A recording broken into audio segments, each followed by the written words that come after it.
Before computers, before printing presses, before universities as we know them, there stood a building that held the entire world's knowledge.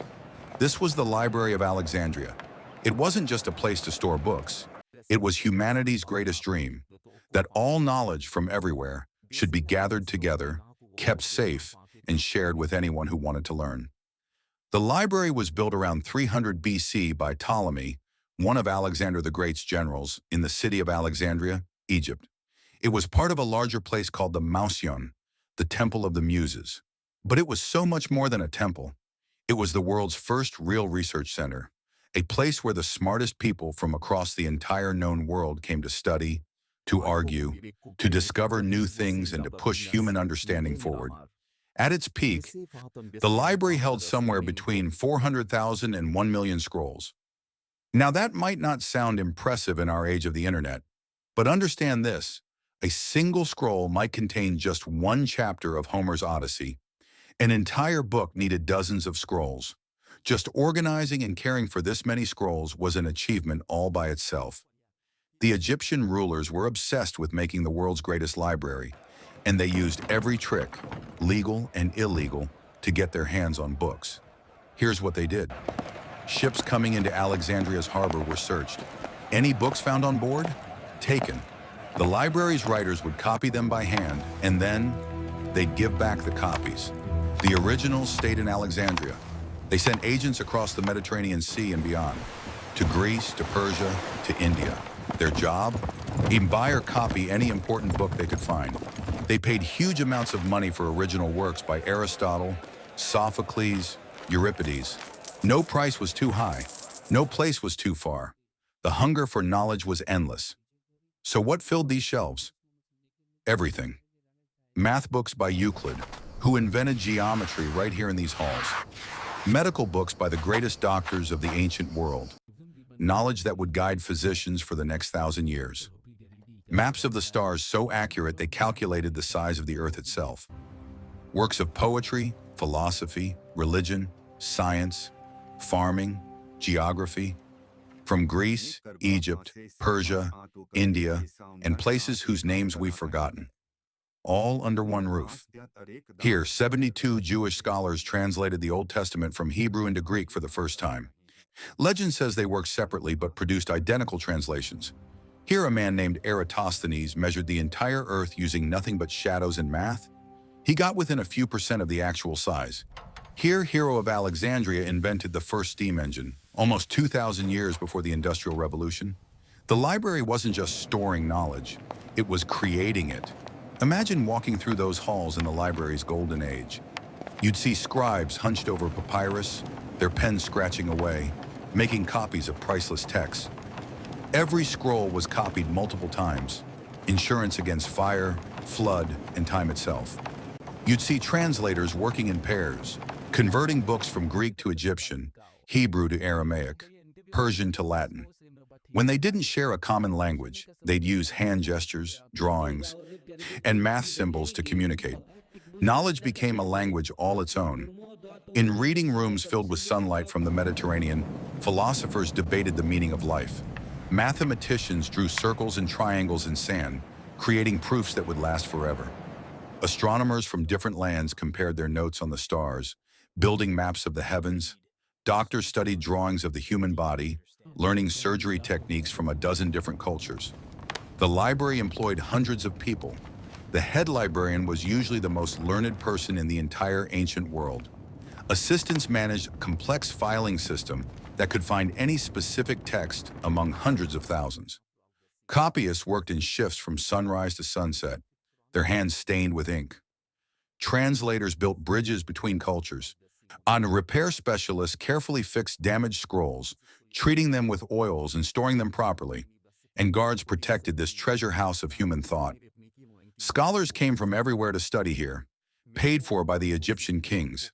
They got free rooms, free food, and money to fund their research. This was the ancient world's version of a modern university, a place where brilliant minds gathered not to make money or win wars, but simply to learn. Think about that. A place where thinking itself was the highest calling. Imagine being a scholar there.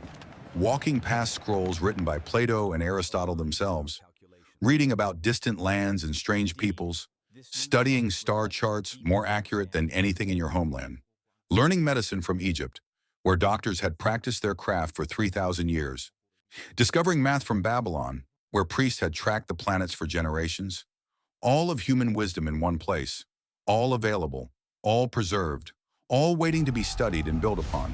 But nothing lasts forever. The library's end didn't come in one terrible day. It was a slow death that took centuries. The first major damage came in 48 BC. Julius Caesar's army was fighting in Alexandria. They set fire to enemy ships in the harbor. The fire spread to warehouses holding scrolls meant for the library. Maybe 40,000 burned in a single day. But the library survived, hurt but still standing.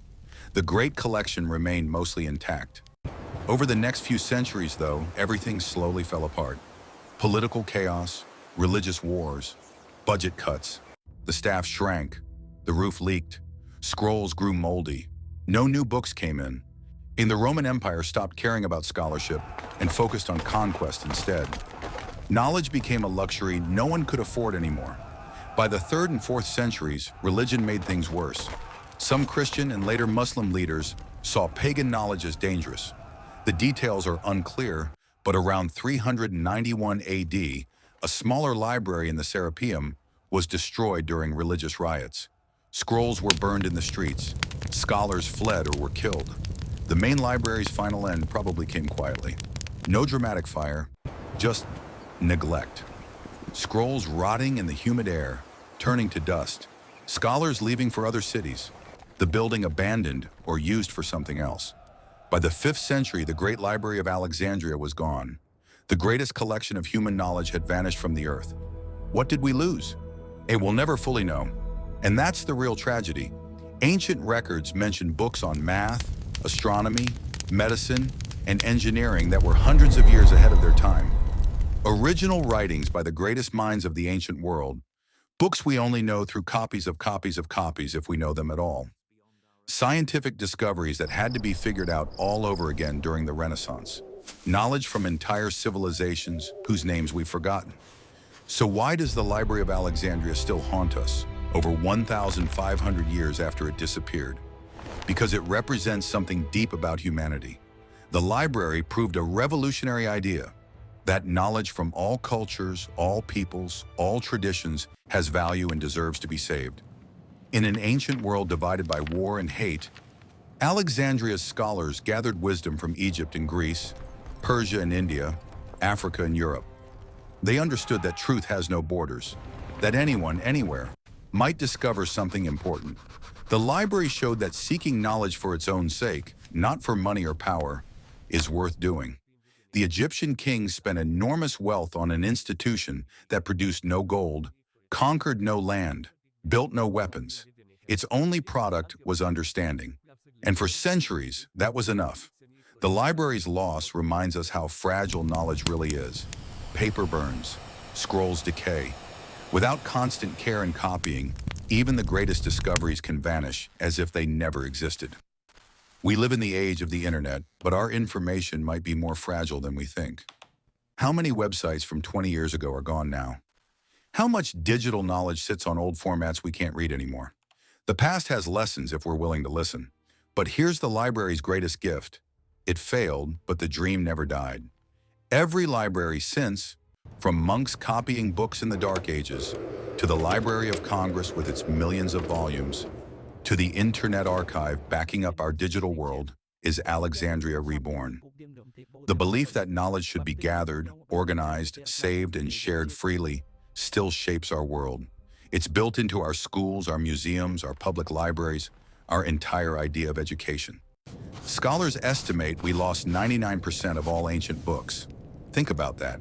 99%. Gone forever. The ones that survived, someone saved them. A monk copying by candlelight. A scholar in Baghdad translating Greek into Arabic. A Renaissance book hunter searching old monastery basements. They believed these books were worth the effort. The Library of Alexandria is gone. Its scrolls are ash. Its scholars are dust. Its building. What worries me the most about Alexandria Library is not just the knowledge that was lost, but that we'll never know how much we fell behind. Ancient science may have been far ahead of what we think, and the entire civilization, especially in Asia, were wiped out before their discovery could matter. We don't know how long it will take us to catch up to what we have lost. I hope you enjoyed the story of the Library of Alexandria. If you did, make sure you subscribe and let me know your thoughts in the comments. Stay tuned, I have more amazing stories coming. Thank you.